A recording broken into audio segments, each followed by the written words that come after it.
Live question answer stream, दीनी मसाइल में रहनुमाई किताब व सुन्नत की रोशनी में। अस्सलामु अलैकुम व रहमतुल्लाहि व बरकातुहू। अल्हम्दुलिल्लाहि वहदह वस्सलातु वस्सलामु अला मन ला नबिय्य बअदा, अम्मा बाद। मैं आप तमाम भाइयों और बहनों का इस्तकबाल करता हूं हमारी आज की लाइव स्ट्रीम में। अल्हम्दुलिल्लाह हमारी ये क्वेश्चन आंसर की लाइव स्ट्रीम है, और जैसे कि आप जानते हैं ये स्ट्रीम खुसूसन आप लोगों के सवालात के लिए रखी गई है ताकि आप हमारे साथ जुड़ें, अपने मसाइल शुयूख तक पहुँचाएँ, और शेख मोहतरम डॉक्टर मोहम्मद नसीम मदनी हफिज़हुल्लाह जो हमारे साथ जुड़ते हैं वो आपके सवालात के इंशाल्लाह जवाब देंगे। मैं आप तमाम भाइयों और बहनों से गुजारिश करूंगा कि हमने हमारी स्ट्रीम यार्ड की लिंक कमेंट में पेस्ट कर दी है, पिन भी कर दिया है, इंशाल्लाह आप वहां से सवाल कर सकते हैं। शेख मोहतरम डॉक्टर मोहम्मद नसीम मदनी हफिज़हुल्लाह आपके सवालात के जवाब देंगे। तो आप तमाम भाइयों से गुजारिश है कि आप ज़रूर हमारे साथ ज्वाइन होकर के वेट करें। इंशाल्लाह अभी हम लोग जो है शेख मोहतरम को ऐड करेंगे, इस्तकबाल करेंगे और जो है सवालात ले लेंगे। आइए शेख को ऐड करते हैं। अस्सलाम वालेकुम रहमतुल्लाहि व बरकातुहू। वालेकुम अस्सलाम रहमतुल्लाहि व बरकातुहू। कैसे हैं शेख?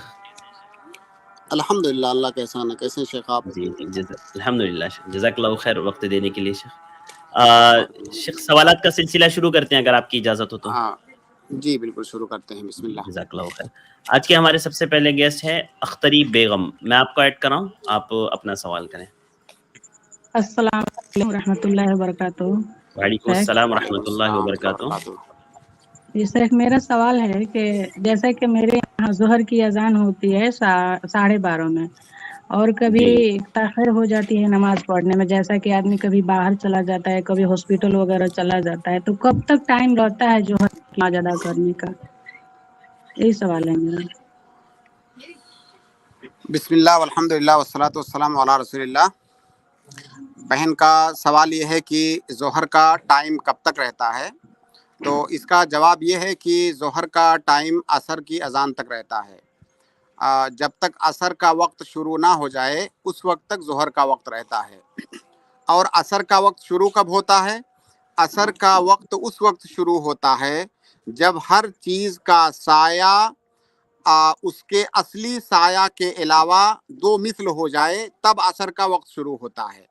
तो आप जाहिर है साया नापना आपके लिए मुश्किल है, तो आप इसको ऐसे समझें कि जब तक असर का वक्त शुरू नहीं हो जाता है उस वक्त तक ज़ोहर का वक्त होता है। जी सर। सर एक और सवाल पूछ सकती हूँ? जी पूछ लीजिए सिस्टर। जी सर, जैसा कि कोई इंसान जो हराम मौत से मरता है, जैसा कि सुसाइड वगैरह करके, तो ओके, क्या उसका कहीं मैं सुनी हूँ कि शायद से जजा उसका नहीं होता, ऐसा कुछ है क्या? क्या नहीं होता है? क्या नहीं होता उसका? मतलब जनाजा, जनाजा, जनाजे की नमाज नहीं होती है शेख। जनाजा जी। सवाल बहन का ये है कि अगर कोई इंसान सुसाइड कर ले तो क्या उसकी नमाज जनाजा पढ़ी जाएगी कि नहीं पढ़ी जाएगी। तो जी आपके सवाल का जवाब देने से पहले एक ज़रूरी बात मैं ये कहूँगा कि सुसाइड करना, ख़ुदकुशी करना हमारी शरीयत के अंदर हराम है, और बल्कि ये कबीरा गुनाहों में से एक गुनाह है, और इसकी बहुत बड़ी सज़ा है। इंसान अपने नफ्स का इंसान मालिक नहीं है, उसको इख्तियार नहीं है कि वो अपनी जान ले। अल्लाह के नबी सल्लल्लाहु अलैहि वसल्लम की हदीस है कि अगर कोई इंसान ख़ुदकुशी करता है तो उसकी सज़ा आलम बरज़ख से ही शुरू हो जाती है, और उसकी सज़ा ये है कि क़यामत तक वो उसी तरह से मरता रहेगा जिस तरह से उसने सुसाइड किया है, उसी तरीके से वो सज़ा भुगतता रहेगा और क़यामत तक उसको ये सज़ा मिलती रहेगी। तो अगर किसी इंसान को कोई परेशानी है, किसी तरह की मुसीबत में वो है, तो उसका हल ये नहीं है कि वो सुसाइड कर ले और उस मुसीबत से निजात पा जाए। आप तसव्वुर कीजिए कि दुनिया के अंदर अगर आपको कोई परेशानी है, उस परेशानी से आप निजात पाना चाहते हैं, तो दुनिया की जो परेशानी है वो तो बहुत छोटी परेशानी है।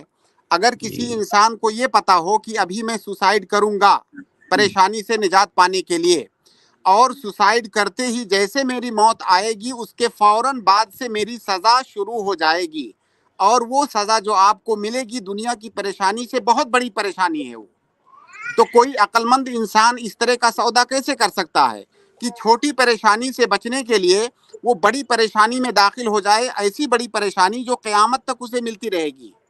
تو یہ تو مسئلے کا حل نہیں ہے. لہٰذا اگر دنیا کے اندر کوئی پریشانی ہے تو سب سے پہلے انسان کو اللہ رب العالمین پر توکل کرنا چاہیے, اللہ رب العالمین سے اس کے لیے دعا کرنی چاہیے, اور یہ سمجھنا چاہیے کہ کئی ساری پریشانیاں ایسی ہوتی ہیں جو آپ کے خیر اور بھلائی کے لیے ہوتی ہیں. اللہ رب العالمین کہتا ہے کہ عسیٰ ان تکرہوا شیئا وہو خیر لکم, ہو سکتا ہے کسی چیز کو آپ ناپسند کرتے ہوں اور وہ آپ کے لیے بہتر ہو, آپ کے لیے وہ ابتلا ہے, آپ کے لیے وہ آزمائش ہے. اور جب کسی مسلمان پر ابتلا اور آزمائش اور پریشانی آتی ہے, اگر وہ اس پر صبر کرے تو اس پر اسے اجر ملے گا. اور مومن کی ابتلا کسی بھی صورت میں خیر سے اور بھلائی سے خالی نہیں ہے. مومن کی جو ابتلا ہوتی ہے, دنیا میں جو پریشانیاں آتی ہیں, وہ اس میں 3 فائدوں میں سے کوئی ایک فائدہ اسے ضرور ملے گا. بعض لوگوں کی ابتلا اور آزمائش اس لیے ہوتی ہے کہ وہ غفلت میں ہوتے ہیں, اپنی غفلت سے بیدار ہو جائیں, اور ہو بھی جاتے ہیں بہت سارے لوگ. اب بعض لوگ ایسے ہوتے ہیں جن کی ابتلا اور آزمائش ہوتی ہے تو اللہ رب العالمین اس کے بدلے میں ان کو اجر دیتا ہے, ان کے درجات بلند فرماتا ہے. بعض لوگوں کی ابتلا اور آزمائش ہوتی ہے تو اللہ رب العالمین اس ابتلا اور آزمائش اور اس پریشانی کو ان کے لیے گناہوں کی بخشش کا ذریعہ بنا دیتا ہے. تو مومن کی ابتلا اور آزمائش اور مصیبت کسی بھی طرح سے خیر اور بھلائی سے خالی نہیں ہے. تو اگر ایک مسلمان کا عقیدہ اور ایمان اس بات پر ہو تو کبھی بھی اس سوسائڈ کے لیے سوچے گا نہیں. لہٰذا سوسائڈ یہ کسی بھی مسئلے کا حل نہیں ہے, بلکہ آپ کی پریشانیاں اس سے اور بڑھ جائیں گی. تو یہ تو تمہیدی طور سے سوسائڈ کے بارے میں کچھ باتیں ہیں جو ایک مسلمان کو جاننی چاہیے. آپ کا سوال یہ ہے کہ اگر کوئی مسلمان سوسائڈ کر لے تو کیا اس کی نماز جنازہ پڑھی جائے گی کہ نہیں پڑھی جائے گی؟ اللہ کے نبی صلی اللہ علیہ وسلم کے سامنے اسی طرح کا ایک واقعہ آیا تھا. تو جب اللہ کے نبی صلی اللہ علیہ وسلم کو پتہ چلا کہ اس نے سوسائڈ کیا ہے تو اللہ کے نبی صلی اللہ علیہ وسلم نے صحابہ کرام سے کہا کہ آپ لوگ اس کی نماز جنازہ پڑھ لو, میں اس کی نماز جنازہ نہیں پڑھوں گا. تو اللہ کے نبی صلی اللہ علیہ وسلم نے اس کی نماز جنازہ پڑھنے کا حکم دیا, اس کی اجازت دی. اس کا مطلب یہ ہے کہ اس کی نماز جنازہ پڑھی جائے گی, کیونکہ سوسائڈ کرنے سے کوئی دائرے اسلام سے خارج نہیں ہو جاتا ہے. تو جب تک کوئی انسان مسلمان ہے اور اسلام کی حالت میں اس کی موت ہو رہی ہے تو گرچہ اس نے ایک گناہ کیا ہے لیکن وہ مسلمان ہی رہے گا, اور جب وہ مسلمان ہے, اسلام کی حالت میں اس کی موت ہوئی ہے, تو اس کی نماز جنازہ پڑھی جائے گی. البتہ اگر بعض لوگ, خاص طور سے اس معاشرے کے جو وہ جہاں ہیں, بڑے لوگ ہیں, اگر کچھ لوگ اس کی نماز جنازہ اس لیے نہیں پڑھ رہے ہیں تاکہ دوسروں کے لیے عبرت ہو, تو ایسا کیا جا سکتا ہے. جیسا کہ اللہ کے نبی صلی اللہ علیہ وسلم نے لوگوں کی عبرت اور نصیحت کے لیے آپ نے اس کی نماز جنازہ پڑھنے سے منع کر دیا, لیکن دوسرے لوگوں کو اس کی اجازت دی اور اس کا حکم دیا. تو اگر کسی نے سوسائڈ کیا ہے تو اس کی نماز جنازہ پڑھی جائے گی. جزاک اللہ خیر. جی سر, میں اس لیے یہ سوال پوچھی ہوں کہ ابھی پہلے ایک لڑکا سوسائڈ کر کے وہ مر گیا ہے, اسی لیے میں نے آپ سے یہ سوال پوچھی کہ جنازہ اس کی پڑھی جائے گی کہ نہیں. یہی میرا سوال ہے. جزاک اللہ. ٹھیک ہے, بہت بہتر. لیکن آپ کے سوال کا جو جواب ہے اس سے زیادہ اہم جو پہلے میں نے باتیں ذکر کی, جتنے لوگ بھی سن رہے ہیں وہ خود بھی اسے سمجھیں اور دوسروں تک بھی سمجھائیں کہ سوسائڈ یہ بہت بڑا گناہ ہے اور یہ کسی مسئلے کا حل نہیں ہے. جی سر, جزاک اللہ سر. بارک اللہ فیکم سے سب, بہت بہت شکریہ. اگلے گیسٹ ہے, میں آپ کو ایڈ کر رہا ہوں, آپ اپنا سوال کریں. السلام علیکم ورحمۃ اللہ وبرکاتہ. وعلیکم السلام. جی آ رہی ہے. شیخ تھوڑا تفصیل سے مجھے میرا کوئری بتانے دیجیے گا, ٹھیک ہے. شیخ 2015 کے آس پاس ہمارے قریبی دوست نے مجھ سے کچھ پیسہ مانگا تھا. وہ اس کے والد کے کسی کام میں پلاسٹک کا کچھ پرچیز کرنا ہوتا ہے اور اس سے کچھ وہ کاروبار کرتا ہے. مگر مجھے بعد میں پتہ چلا کہ یوبر, ایک سیکنڈ ہینڈ یوبر گاڑی خریدنے کے لیے اس نے اس میں انویسٹ کر دیا. اب پارٹلی گاڑی میں انویسٹ کیا, پارٹلی کچھ حصہ پلاسٹک کا وہ خریدنے میں انویسٹ کیا, یہ مجھے کلیہ طور پہ نہیں پتہ. مگر اس میں پھر کیا ہوا کہ اس کو نقصان ہو گیا. اسی وقت مطلب 2016-17 کے آس پاس اس سے جب بات ہوئی تو اس نے کہا کہ اس میں نقصان ہو گیا تھا. قریب شاید آدھا سے زیادہ پیسہ وہ دے چکا تھا, کچھ حصہ رہ گیا تھا. اس وقت شیخ عبدالحسیب سے ہم نے بات کیا تھا تو انہوں نے بتایا تھا کہ اگر پروفٹ شیئرنگ میں جا رہے ہیں تو آپ کو پروفٹ اور لاس دونوں کا آپ کو حصہ دار بننا پڑے گا. اور میں نے اس لیے جو لاس ہوا تھا اس سے कह दिया कि वापस देने की ज़रूरत नहीं है। अभी कुछ 2 हफ्ते पहले उन्होंने फ़ोन करके कहा कि अपना प्रॉफ़िट का पैसा ले जाना। तो मुझे अभी मालूम नहीं है कि शेख वो प्रॉफ़िट अभी किस हिसाब से कह रहा है, एक तो ये। दूसरा ये कि मुझे लगता है कि उससे वो गलती हुई थी, अब वो किसी तरह से वो लीपापोती करने के लिए वो चाह रहा है कि पैसा दे कर वो हो जाए, और मेरा दिल नहीं है इस चीज़ को लेने के लिए। तो मैं क्या करूं इस मामले में, कैसे इसको समझूं? देखिए, मेरी आवाज़ आ रही है शेख? जी जी आ रही है शेख, वाज़ेह जी। आपकी। इसमें सबसे पहले तो एक उसूली बात समझें, ये सवाल शायद आपने कल भी किया था। जब आप किसी के पास कोई पैसा इन्वेस्ट करते हैं ताकि आपके पैसे से वो बिजनेस करे, तो इसको मुजारबा कहा जाता है। और मुजारबा का ये उसूल है कि आपका पैसा है और दूसरे की मेहनत है, आप दोनों के दरमियान ये एग्रीमेंट होना चाहिए कि इस बिजनेस में जो फ़ायदा होगा उस फ़ायदे में से इतना परसेंट काम करने वाले को मिलेगा, इतना परसेंट पैसा इन्वेस्ट करने वाले को मिलेगा। ये परसेंट में होना चाहिए, ये फिक्स में नहीं होना चाहिए। बहुत सारे लोग ये गलती करते हैं कि वो फिक्स कर लेते हैं कि हमें इतना 1000 रुपया महीना मिलना चाहिए, ये गलत है। परसेंट होना चाहिए। परसेंट होने का फ़ायदा ये है कि थोड़ा फ़ायदा होगा तो उसमें से भी आपको थोड़ा परसेंट मिलेगा, और ज़्यादा फ़ायदा होगा तो आपको ज़्यादा मिलेगा। बहरहाल ये परसेंट में होना चाहिए कि 50% या 40% या जितने पर भी आपका इत्तेफाक हो, ये होना चाहिए कि इतना परसेंट आपका, इतना परसेंट मेरा। ठीक है, अब बिजनेस शुरू हुआ तो बिजनेस में कभी कभार घाटा भी हो जाता है। और घाटा ऐसे होता, घाटा किसको कहते हैं? एक बात कह घाटा दूं तो एक बात कह दूं, उनसे बहुत अच्छी ताल्लुकात थी, तो मैंने उनके ऊपर ही छोड़ दिया था कि वो परसेंटेज अपने हिसाब से जो भी देना चाहे वो दे देंगे। नहीं, ये गलत है। देखिए, कितने भी अच्छे ताल्लुकात हों, जहां तक मामलात का सवाल है तो उसमें बात क्लियर होनी चाहिए, क्योंकि जब बात क्लियर नहीं होगी तो बाद में इख्तिलाफात का वो सबब बनेगा। इसलिए पहले से फिक्स होना चाहिए कि घर से आप मेरे दोस्त हैं, आप बिजनेस ये करेंगे, इतना परसेंट आपका फायदा, इतना परसेंट मेरा फायदा। अब जब उसने बिजनेस शुरू किया तो जाहिर है बिजनेस में कभी कभी नुकसान भी हो जाता है, लॉस हो जाता है। और बिजनेस में नुकसान का मतलब क्या है? मान लीजिए आपने 1 लाख इन्वेस्ट किया, उसने बिजनेस शुरू किया, उसमें 50,000 फायदा हुआ, लेकिन 2-4 दिन के बाद वो 50,000 जो फायदा हुआ था वो कहीं पर डूब गया, तो इसको नुकसान नहीं कहा जाता है। नुकसान असल ये है कि आपका जो कैपिटल है वो 1 लाख, वो डूब जाए, पूरा डूब जाए या उसमें से कुछ डूब जाए। तो अगर वो कैपिटल डूब जाता है या उस कैपिटल का कुछ हिस्सा डूब जाता है तो उसका जो है बोझ वो जो काम करने वाला है वो नहीं उठाएगा। अगर कैपिटल डूब जा रहा है तो उसको आप वो नुकसान बर्दाश्त करेंगे। और इसकी वजह यह है कि जिस आदमी ने काम किया है बिजनेस में, उसकी मेहनत का उसको कोई फायदा नहीं मिल रहा है, क्योंकि फायदा तो हुआ नहीं बिजनेस में, उल्टा कैपिटल डूब गया। तो वो अपनी काम का अपनी मेहनत का जो फायदा है उसको नहीं मिला, तो वो उसका ये नुकसान हुआ और आपका नुकसान ये हुआ कि आपका कैपिटल डूब गया। तो इस तरह दोनों आदमियों ने खसारा बर्दाश्त किया। लिहाजा अगर कैपिटल का पूरा हिस्सा डूब जा रहा है या कुछ हिस्सा डूब जा रहा है, जितना भी नुकसान हो रहा है कैपिटल में, वो जो इन्वेस्ट करने वाला है वो उसको उठाएगा। अब आपके सवाल पर आते हैं। आप कह रहे हैं कि हमने उससे तय नहीं किया था कि कितना परसेंट लेंगे। अगर आपने तय नहीं किया था तो पहली बात तो आपने गलत किया था, जाहिर है आपको पता नहीं था इसलिए आपने ऐसा नहीं किया था।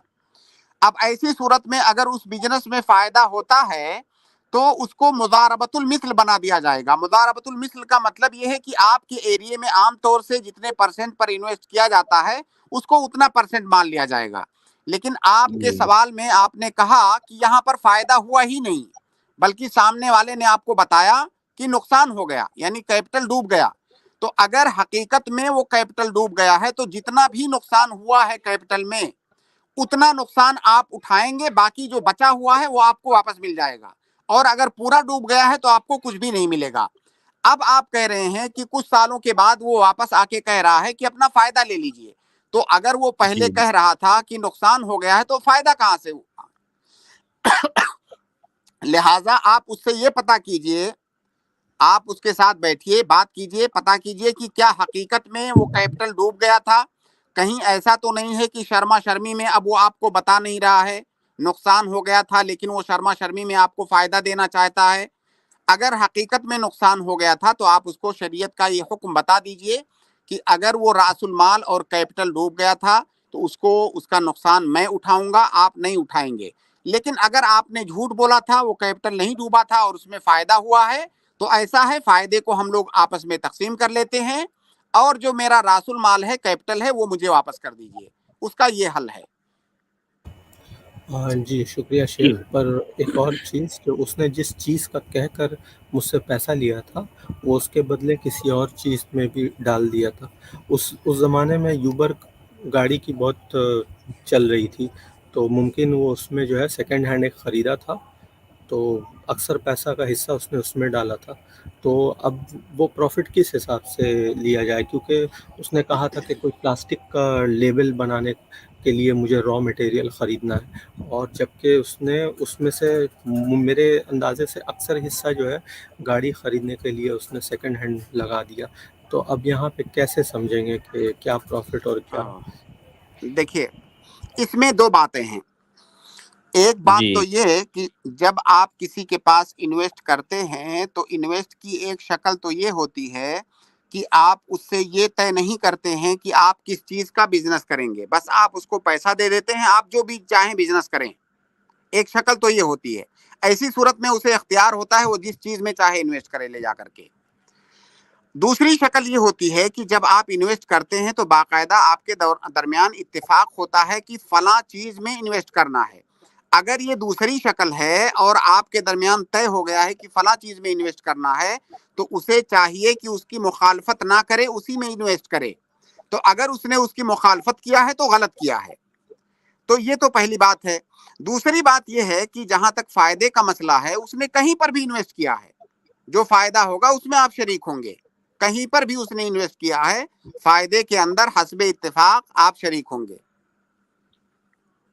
جی شیخ, پر 8 سال بعد مجھے تو نہیں لگتا کہ وہ کسی اینگل سے بھی کیلکولیٹ کر پائے گا کہ اس اسی زمانے میں لیے شیخ کتنا کہہ رہے ہیں بھائی آپ جا کر کے ان سے بات کیجئے, ان سے بات کر کے پورا معاملہ سمجھیے, ان کو یہ بولیے بھائی سچ سچ بتاؤ کیا معاملہ تھا, کیسے تھا, اور اس کے بعد پھر آپ کوئی ڈیسائیڈ کر پائیں گے نا کہ آپ کو کرنا اور کیا. اگر وہ خود نہیں بتا پائے شیخ, کیونکہ میرے حساب سے یقینی ہے کہ وہ نہیں بتا پائے گا, وہ حساب نہیں رکھ پائے گا, وہ نہیں معلوم اس کو کہ کتنا, وہ ایک اندازے سے شاید کہہ رہا ہوگا کہ مجھ 20-25 ہزار روپے پروفٹ کا لے جاؤ.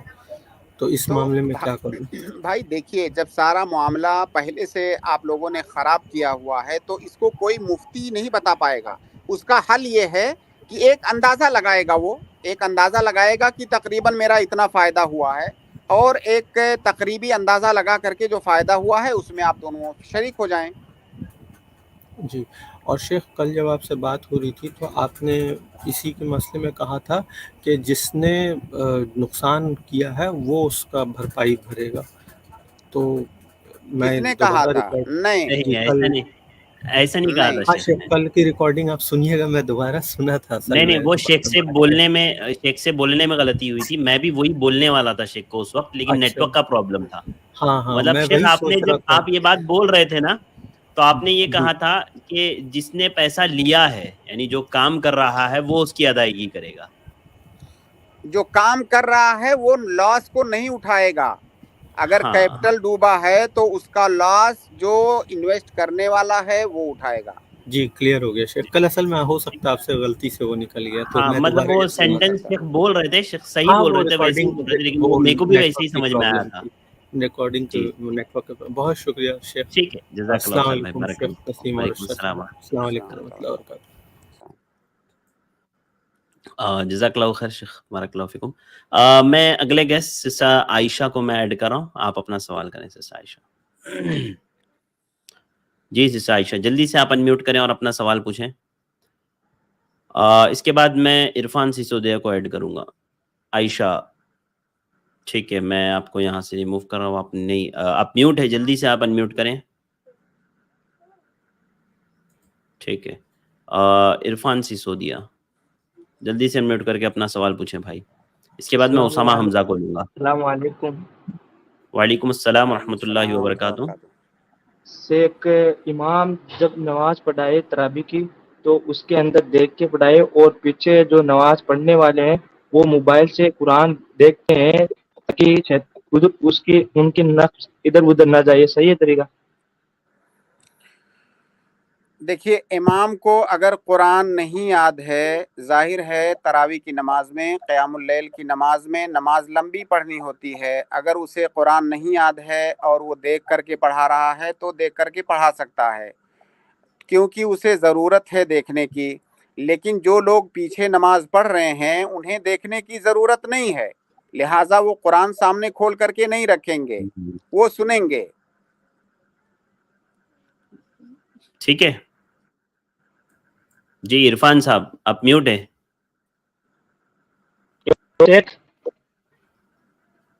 وہ اس کا وہ ابھی پورا وہ جو پیچھے دیکھتے ہیں وہ صحیح نہیں ہے، پھر وہ قرآن موبائل سے دیکھتے ہیں پیچھے. نہیں، وہ صحیح نہیں ہے، اور اس کی وجہ یہ ہے کہ نماز کے اندر نماز کے علاوہ کوئی حرکت کرنا یہ منع ہے. جب آپ قرآن دیکھ رہے ہیں یا موبائل میں دیکھ رہے ہیں یا کوئی بھی کسی بھی طریقے سے آپ دیکھ رہے ہیں تو آپ کو زائد حرکت کرنی ہوتی ہے. ظاہر ہے قرآن کے اوراق آپ کو پلٹنے ہیں، موبائل کو آپ کو صحیح کرنا ہے، تو یہ جو حرکت ہے یہ نماز کے باہر کی حرکت ہے.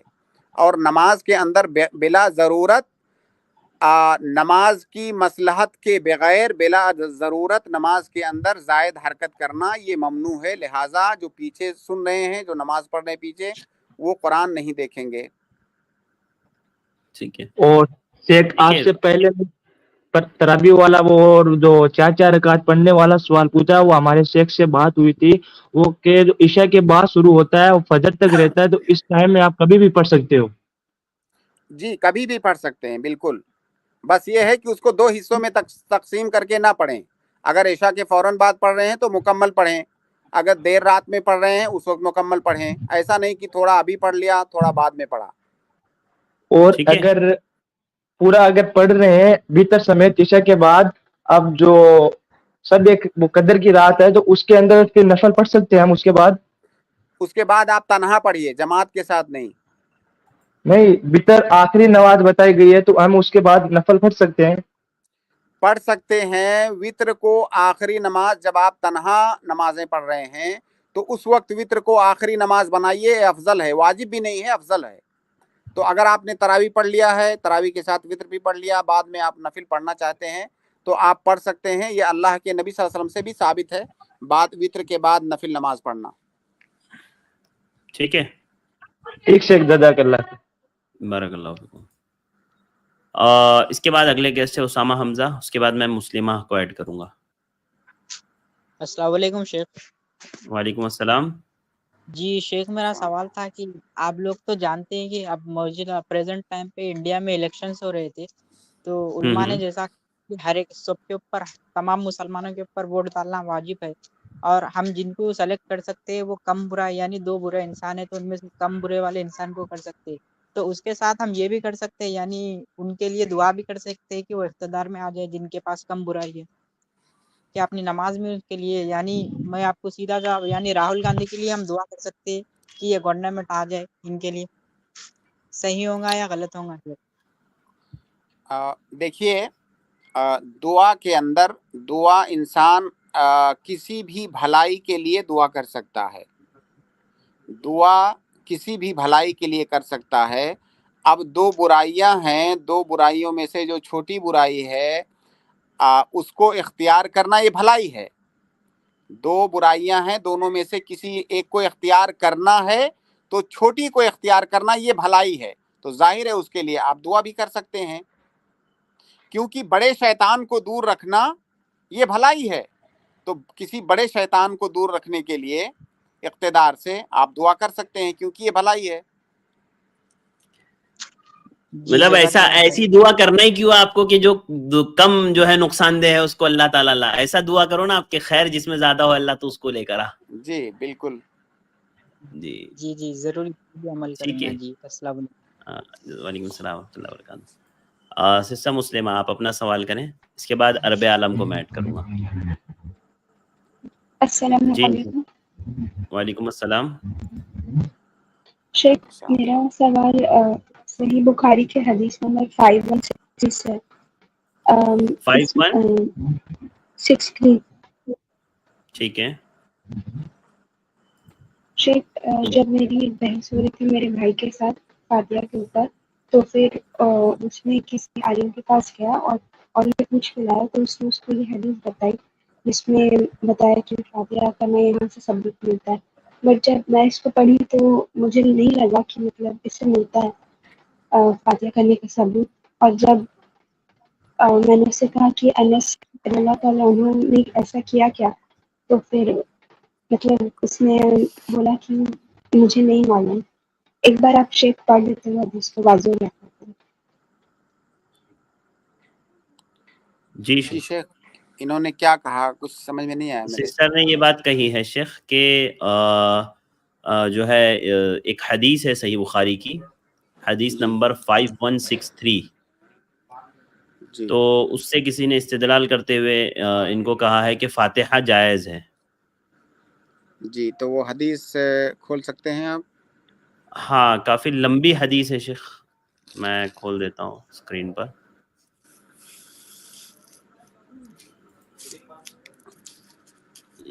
جی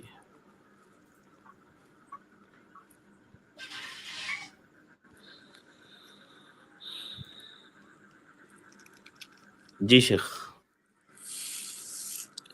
تو مجھے تو پڑھنے میں نہیں آ رہی ہے آپ دیکھیے اس حدیث میں کون سی جگہ ہے جہاں سے وہ استدلال کر رہے ہیں فاتحہ پر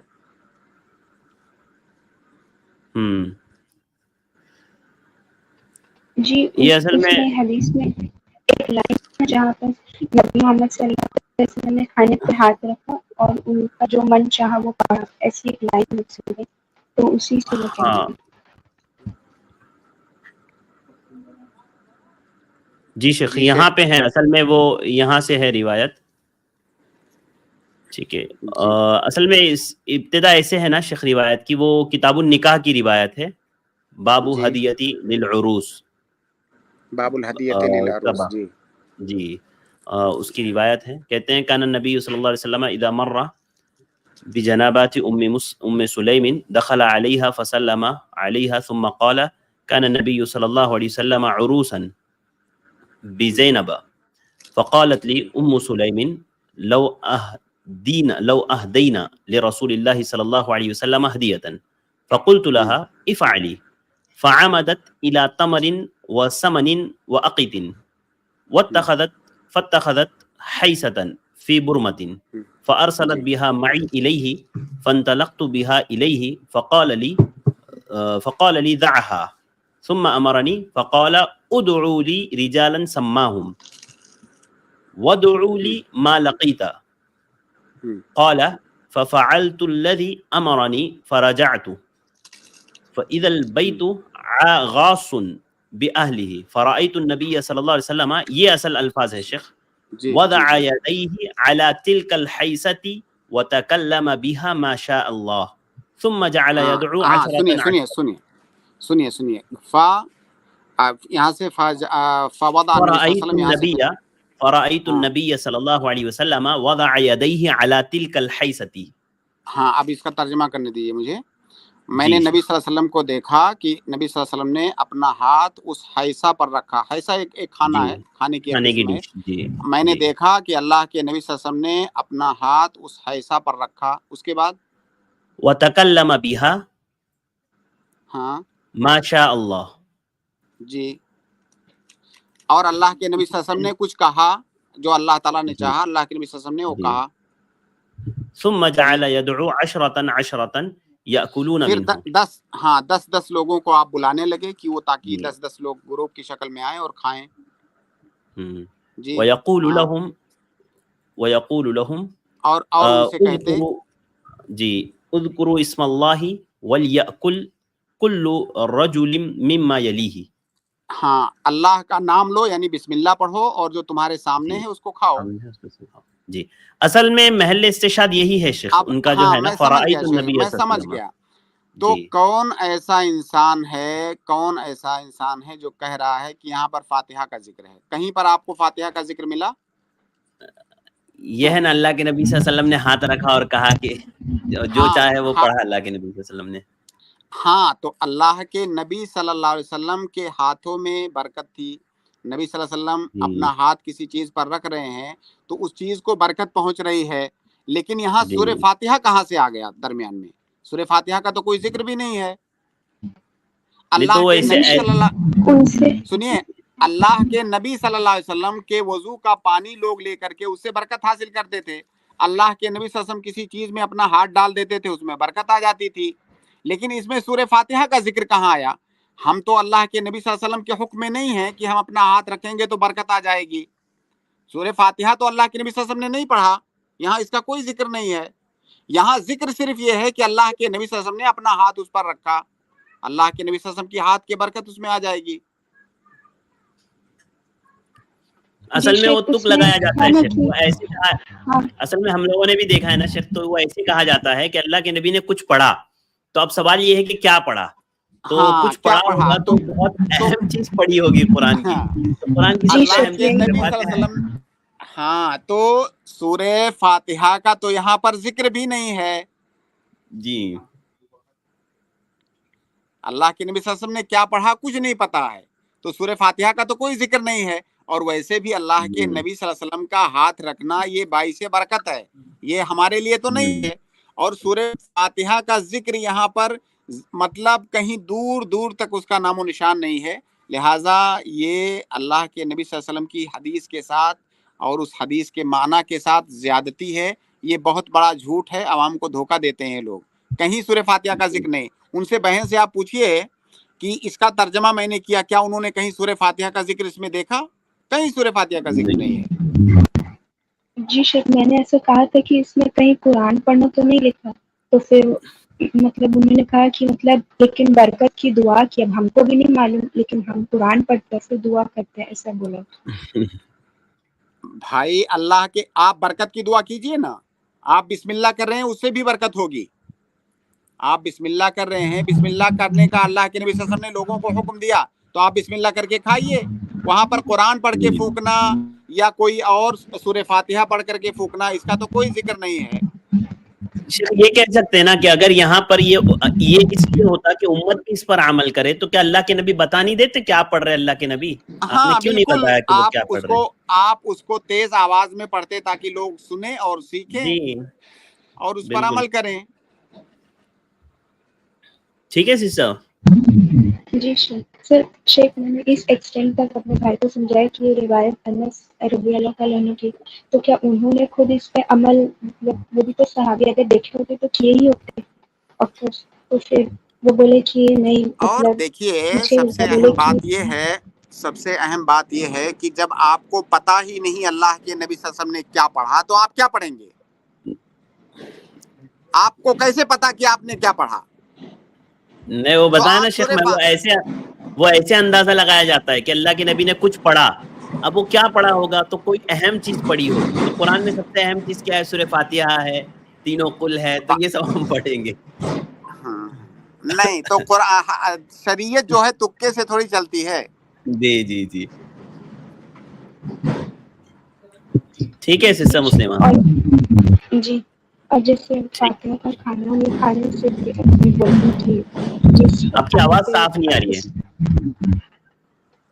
جی شیخ ابھی میں نہیں سمجھ پا رہا ہوں کیا بول رہے ہیں. ہیلو. ہاں ہیلو جی، کیا بول رہے ہیں آپ؟ جی شیخ، اور ایسے فاتحہ کا کھانا نہیں کھانے سے بھی بولتے کہ جس کھانے پہ بسم اللہ پڑھ لیا گیا اس پہ شیطان نہیں پڑتا.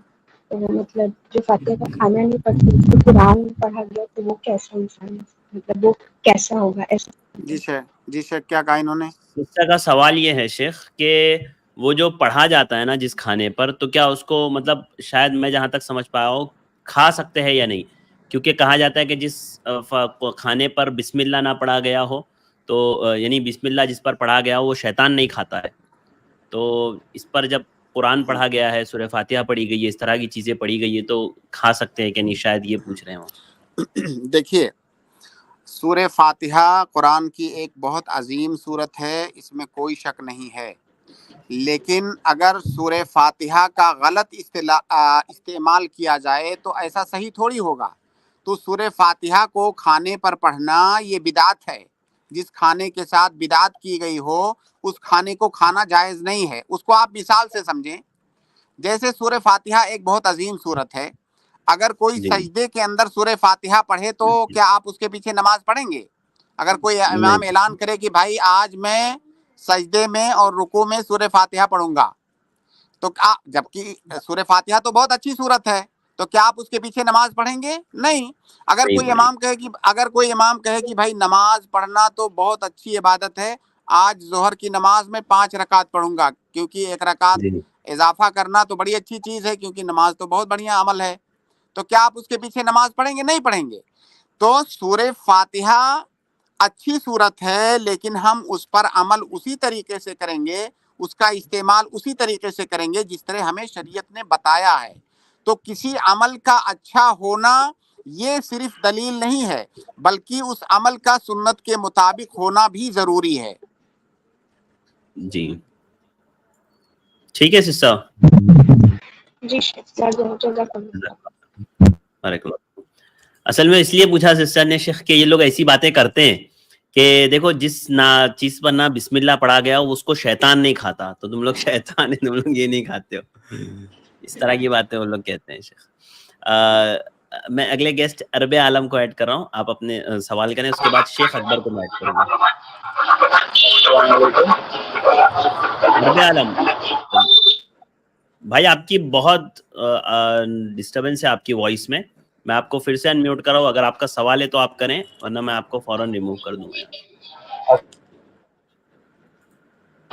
جی عرب عالم صاحب. السلام علیکم. وعلیکم السلام ورحمۃ اللہ. السلام ورحمۃ اللہ وبرکاتہ. جی میرا یہ سوال ہے جیسے کہ کھیتی میں جو غلہ جو ہوتا ہے اس میں زکوٰۃ کیسے نکلے گا؟ غلہ دھان اور گیہوں ہوتا ہے تو اس آواز کا نہیں آ رہی ہے زکوٰۃ بھائی، کیسے آپ کے پاس نوائز اتنا ہے نا آپ کے بیک میں کہ سمجھ نہیں پا رہا ہوں میں آپ کا سوال. دھان وغیرہ نہیں آ رہی ہے بھائی آواز، معذرت. جو غلہ نہیں ٹھیک ہے عرب عالم بھائی، آپ کہیں اکیلے میں جا کر کے کھڑے ہو کر کے سوال کریں کیونکہ آپ کے بیک میں نوائز بہت ہے. شیخ اکبر میں آپ کو ایڈ کر رہا ہوں، اس کے بعد میں انس کو ایڈ کروں گا. جی السلام علیکم. رحمۃ. وعلیکم السلام ورحمۃ اللہ وبرکاتہ. جی السلام اکبر صاحب فرمائیں. کا سوال ہے جو امام صاحب نماز جی پڑھاتے ہیں مغرب عشاء تو تجوید سے نہیں پڑھاتے تو کیا وہ نماز ہوگی؟ اور جو اپن پیچھے بھی مسلی آپ پڑھ کے تھوڑا سا اگر کیمرہ نماز بند کر لیں اکبر صاحب، کیمرہ آپ کا تھوڑا سا بند کر لیں. جی ٹھیک ہے. شیخ بھائی کا سوال یہ ہے کہ امام صاحب جو مغرب عشاء کی نماز پڑھاتے ہیں تو وہ تجوید سے نہیں پڑھاتے ہیں، تو کیا نماز ہو جائے گی ہماری؟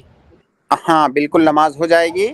تجوید ٹھیک کے ہے ساتھ چلے گا. پڑھنا. اگر کیمرہ شیخ ایک منٹ، کیمرہ بند نہیں ہو رہا ہے اکبر صاحب تو آپ ایک جگہ رکھیں فون کو، چلے گا. ہاں ایسے پکڑیں آپ. جی شیخ.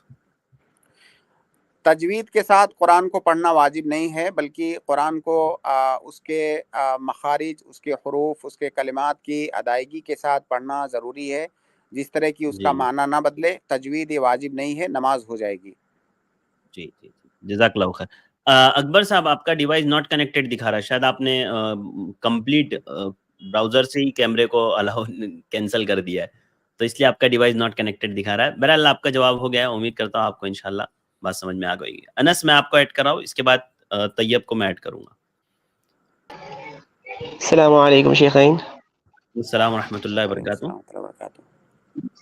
شیخ میرا ایک سوال تھا کہ جیسے ہم سب جانتے ہیں کسی قسم کا بھی تعویذ پہننا یا پھر دھاگا پہننا شرک ہے، لیکن شیخ میرے ایک جاننے والے ہیں، کچھ سال پہلے ان کی ایک نابالغہ بیٹی پر جن حاوی ہو گیا تھا، تو وہ ایک امام صاحب کے پاس گئے تھے. انہوں نے کہا تھا مجبوری میں نا تعویذ پہننا جائز ہے. تو میں اس بارے میں پوچھنا تھا، مجبوری میں کسی قسم کا تعویذ پہننا بہت مجبوری میں کہ جان کا خطرہ تو جائز ہے یا پھر اس میں بھی جائز نہیں ہے؟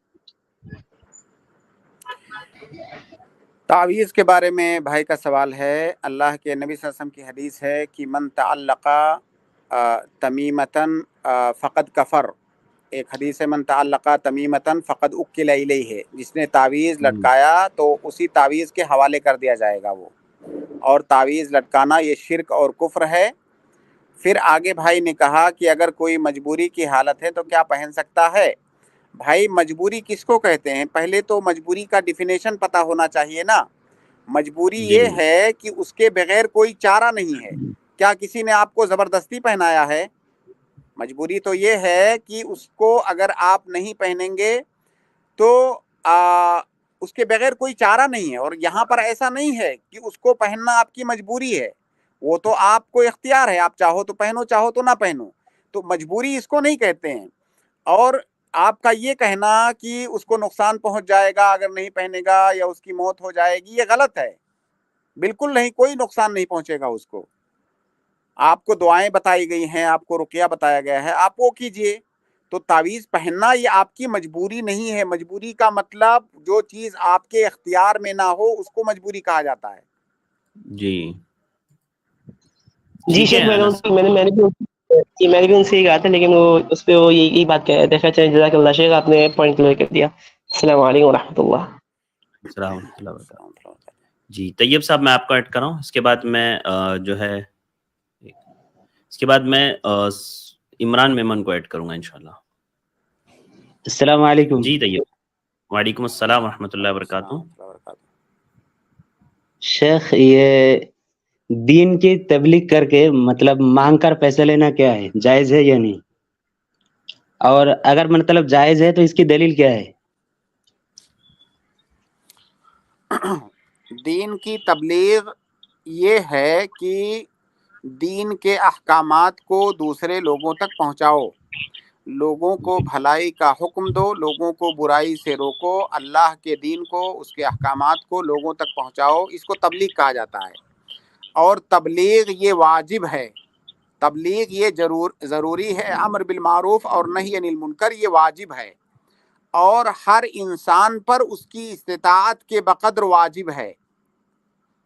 अल्लाह के नबी सल्लल्लाहु अलैहि वसल्लम की हदीस है कि बल्लिगू अन्नी वलो आया, कि दीन को और मुझसे जो जिन बातों को सीखते हो उसे दूसरे लोगों तक पहुंचाओ।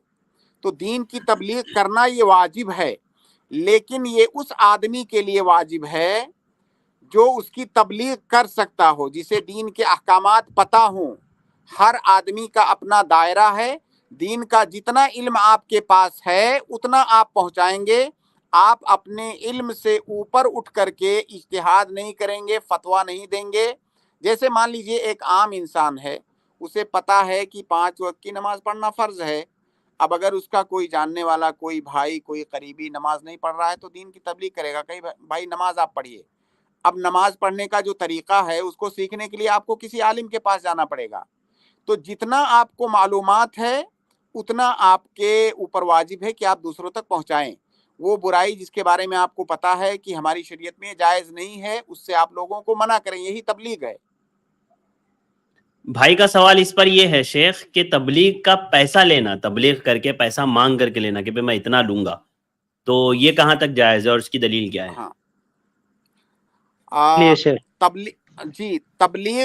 तबलीग करना ये एक इबादत है, ठीक है। और एक उसूल आप जानें कि हर वो इबादत जिसका नफ़ा, जिसका फ़ायदा मुतअद्दी हो, उस पर उजरत लेना जायज़ है। तो अगर आप किसी को तबलीग कर रहे हैं और उससे आप तय कर रहे हैं कि मैं आपको दीन सिखाऊंगा, दीन की बातें सिखाऊंगा, लेकिन मैं इतनी इतनी उजरत लूंगा, तो उस पर आप उजरत ले सकते हैं।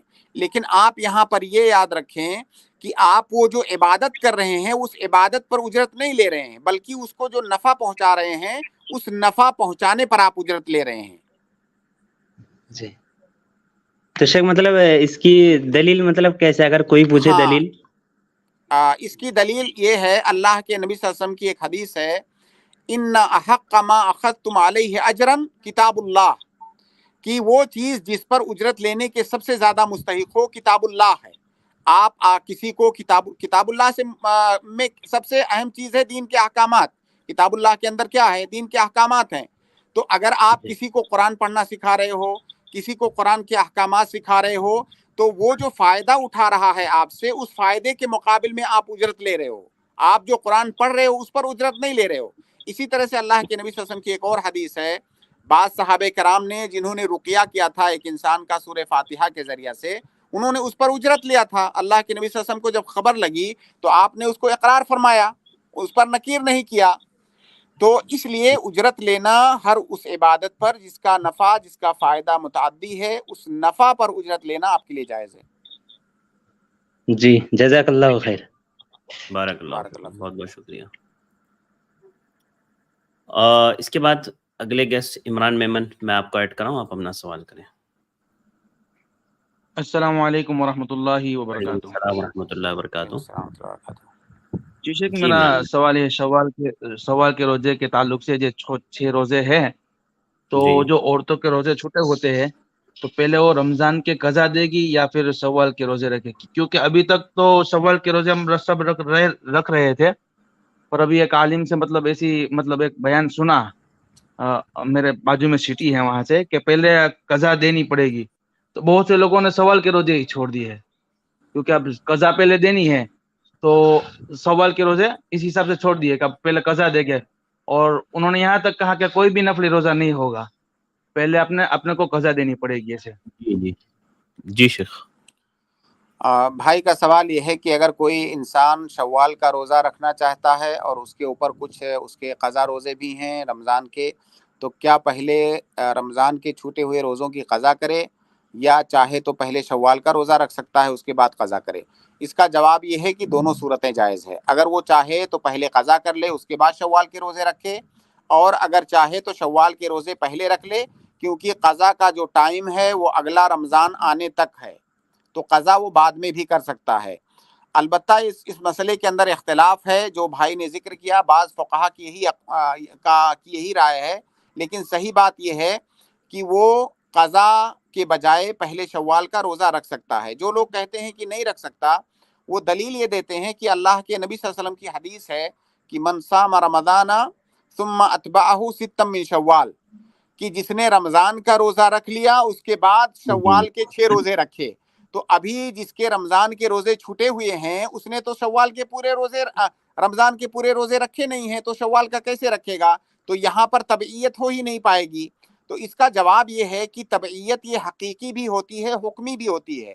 रमज़ान में उसने जो रोज़े छोड़े हैं किसी उज़्र की बुनियाद पर, तो इसका ये मतलब नहीं कि उसने रमज़ान का रोज़ा नहीं रखा है, उसने किसी उज़्र की बुनियाद पर छोड़ा है।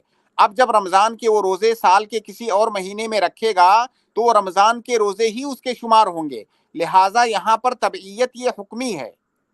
इसी तरह से एक बात यहाँ पर और बाज़ फ़ुक़हा ने जिक्र किया है कि जैसे कुरान के अंदर अल्लाह ताला ने कहा रोज़ों का जिक्र करने के बाद, वलितुकमिलुल इद्दता वलितुकब्बिरुल्लाह अला मा हदाकुम, कि रमज़ान के रोज़े पूरे रख लो, उसके बाद तकबीर कहो, ईद मनाओ। यानी ईद वगैरह के जो अहकाम हैं वो रमज़ान के पूरे रोज़े रखने के बाद, रमज़ान की इद्दत पूरी करने के बाद।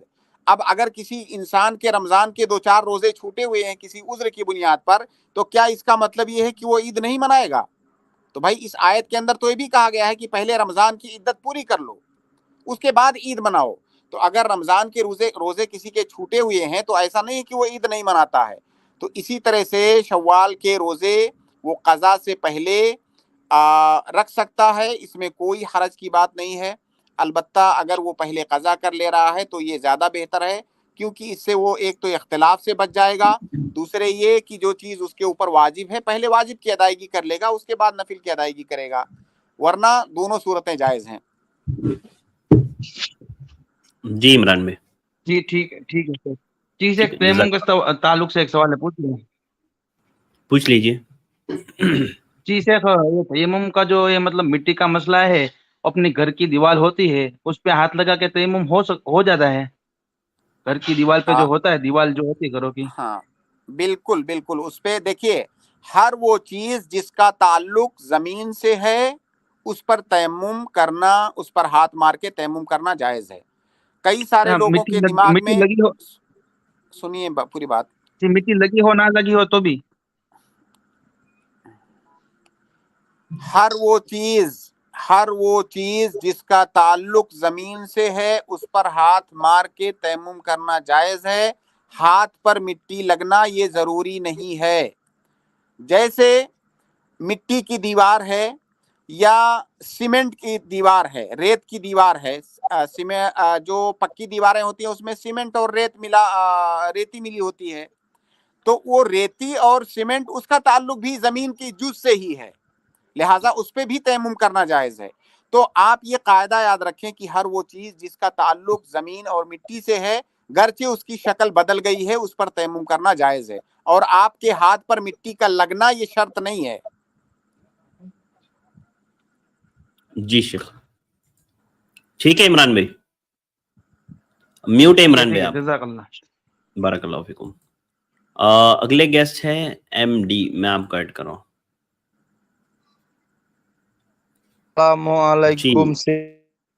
वालेकुम अस्सलाम रहमतुल्लाहि व बरकातुहू। भाई आप म्यूट हो गए हैं।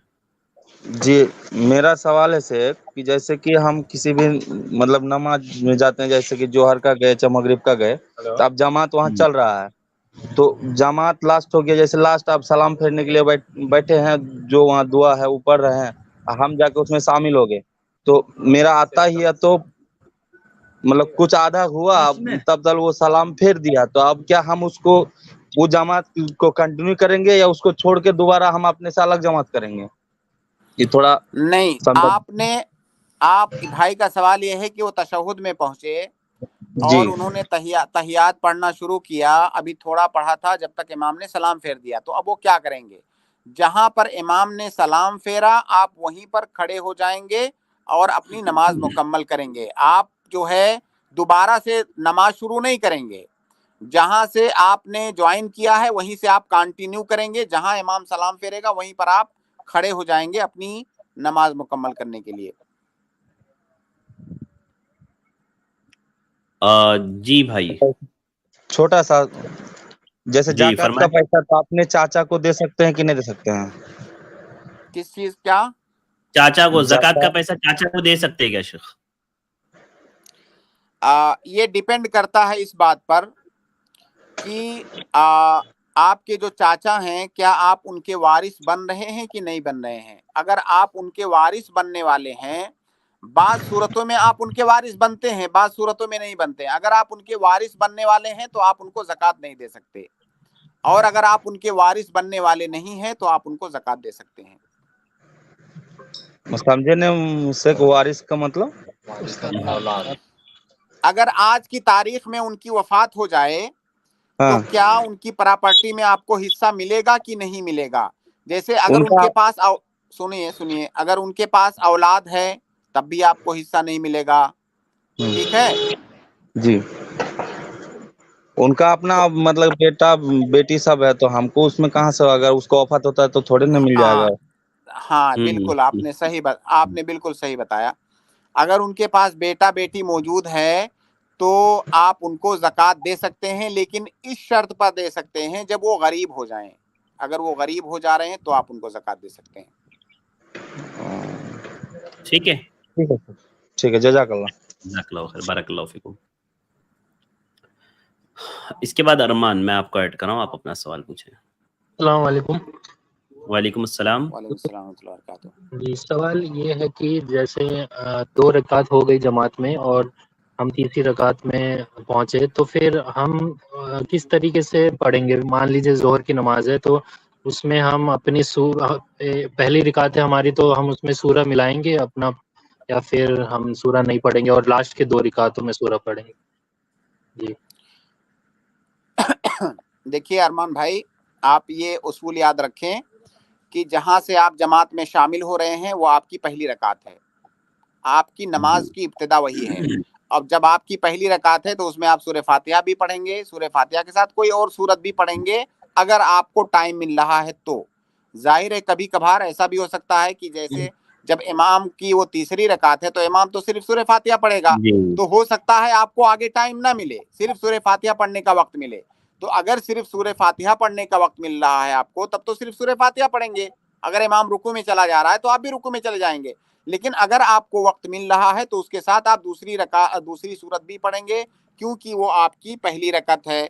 और जो आखिर की आपकी 2 रकातें होंगी वो आखिर की ही 2 रकातें मानी जाएंगी। ऐसा नहीं कि आखिर की जो 2 रकातें हैं वो आपकी पहले की 2 रकातें होंगी। समझ में आई बात या नहीं? जी समझ आ गई। समझ आ गई भाई? जी आ गई, शुक्रिया। एक और सवाल है जैसे ये असर का और मगरिब का जो मतलब वक्त कब खत्म होता है, असर का और मगरिब का, कब तक हम नमाज पढ़ सकते हैं? मगरिब का वक्त जी, असर का और मगरिब का पूछते हैं। देखिए, असर के वक्त के इख्तिताम की दो सूरतें हैं। एक तो असर का जो होता है अफजल वक्त ये है कि सूरज के अंदर जर्दी आने से पहले पहले आप असर की नमाज पढ़ लें, ये उसका अफजल वक्त है। और एक है वक्तुद दरूरा किसी वजह से आपको ताखीर हो गई तो वो वक्त है सूरज गुरूब होने तक। तो असर की नमाज सूरज गुरूब होने तक पढ़ सकते हैं आप, लेकिन आप उस वक्त तक ऐसी सूरत में ले जाएं जब आपको कोई परेशानी है, किसी वजह से आप नहीं पढ़ सके तो आप सूरज गुरूब होने तक पढ़ सकते हैं। लेकिन अफजल ये है आप खाली बैठे हुए हैं तो सूरज में जर्दी आने से पहले पहले आप असर की नमाज पढ़ लें। तो ये असर का वक्त है। मगरिब का वक्त जो है सूरज गुरूब होने के फौरन बाद शुरू होता है और जब तक शफक गायब ना हो जाए उस वक्त तक मगरिब का वक्त रहता है। शफक कहते हैं सूरज गायब होने के बाद, सूरज डूबने के बाद आसमान में आपने देखा होगा सुर्खी होती है। सूरज जब डूब जाता है तो आसमान में सुर्खी होती है, वो सुर्खी को शफक कहा जाता है। जब तक वो शफक गायब ना हो जाए तब तक मगरिब का वक्त रहता है। ठीक है, शुक्रिया, अस्सलाम वालेकुम। अगले गेस्ट है आर अंसारी, मैं आपको ऐड कर रहा हूँ, आप अपना सवाल करें। अस्सलाम वालेकुम शेख। वालेकुम सलाम। जी फरमाएं भाई, क्या सवाल है आपका? हाँ, हमारा सवाल यह है कि जैसे मगरिब का नमाज छूट गया है, ऐसा अगर नमाज हम गए हैं पढ़ने के लिए, वहाँ पे शुरू हो चुका है, अब हमको मतलब क्या करना है, नियत कैसे करना है? तो देखिए, पहली बात तो हाँ, आपका सवाल वाज़ेह है, थोड़ा सुनिए आप। जी, भाई ने कहा कि मगरिब की नमाज छूट गई है, अब जब वो मस्जिद में गए इशा का वक्त हो गया है और इशा की जमात खड़ी है तो उनको क्या करना है। तो पहली बात तो ये कि मगरिब की नमाज अगर किसी उज़्र की बुनियाद पर छूट गई है आपकी, तब तो ठीक है, कोई गुनाह नहीं है। लेकिन अगर बगैर किसी उज़्र के ऐसे ही सुस्ती और काहली में आपने नमाज छोड़ दिया, उसका वक्त निकल गया, तो ये गुनाह है। सबसे पहले तो आप उस पर तौबा कीजिए। अब आपका सवाल है कि आप गए और इशा की जमात खड़ी है तो आपको क्या करना है। आपको इशा की जमात में मगरिब की नीयत से दाखिल होना है। आपको मगरिब की नमाज की नीयत से इशा की जमात में दाखिल होना है। अगर इशा की जमात में आप शुरू से शामिल हो रहे हैं तो जाहिर है इमाम जो है वो तो 4 रकात पढ़ेगा। तो ऐसी सूरत में आप ये करें कि जब 3 रकात इमाम पढ़ चुके और इमाम चौथी रकात के लिए खड़ा हो जाए तो आपके पास 2 ऑप्शन है। एक ऑप्शन तो ये है कि आप तशहुद में बैठ जाएं और तशहुद करके आप सलाम फेर दें, और आप जब तशहुद में बैठें तो ये नियत कर लें कि मैं अब जमात से अलग हो रहा हूं।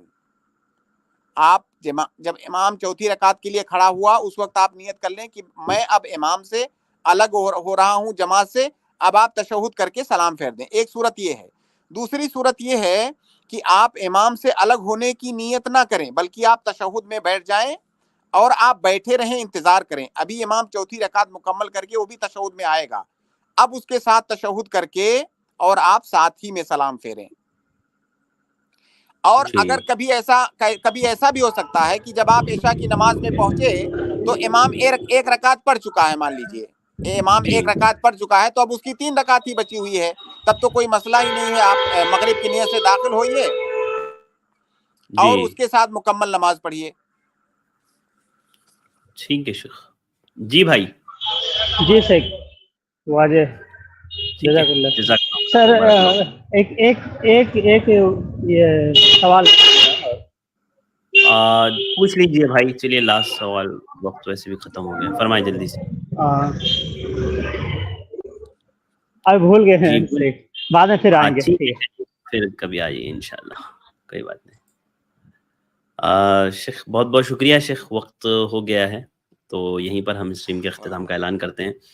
जज़ाकल्लाहु खैर शेख, वक्त देने के लिए बहुत बहुत शुक्रिया है। इंशाल्लाह कल मुलाकात होगी शेख। अस्सलाम वालेकुम व रहमतुल्लाहि व बरकातहू। اس کے بعد میں اپنے تمام ناظرین کا شکر گزار ہوں کہ آپ لوگ ہمارے ساتھ جڑے رہیں، اور کچھ بھائی بہنوں کو سوالات کا موقع نہیں مل پایا، میں معذرت خواہ ہوں۔ انشاءاللہ کل آئیے آپ لوگ، میں نے نام آپ کے دیکھ لیے ہیں، انشاءاللہ کل اگر آپ لوگ مجھے نظر آتے ہیں تو میں پہلے آپ لوگوں کو ایڈ کروں گا۔ اور آج کے لیے بس اتنا ہی، مجھے دیجیے اجازت، انشاءاللہ کل پھر ملاقات ہوگی۔ السلام علیکم ورحمۃ اللہ وبرکاتہ۔